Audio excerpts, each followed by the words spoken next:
different types of breathing that you could encounter in CrossFit would include seated breathing, which might be bike seated or rowing seated.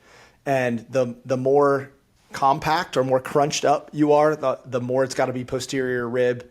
And the more kind of upright you are like a bike, the more it can be diaphragm. And the more supported you are, so like echo, it's going to be less diaphragm, more rib than holding on with, a Concept 2 bike, holding onto the handles where you're like actually supported.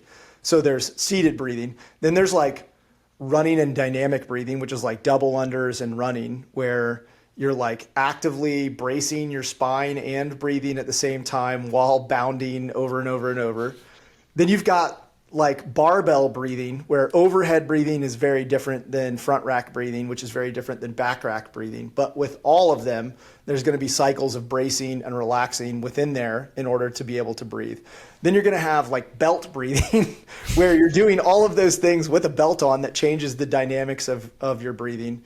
And then you have movements like toes to bar, where there's almost like built-in expansion of the rib cage and contraction of the rib cage. Same with GHDs. Like there's points where it's easier to breathe and harder to breathe within the movement. So you probably need to learn how to connect your breathing to that. Then there's breathing where you're laying flat on your chest, which is like burpees. And so you need to figure out how to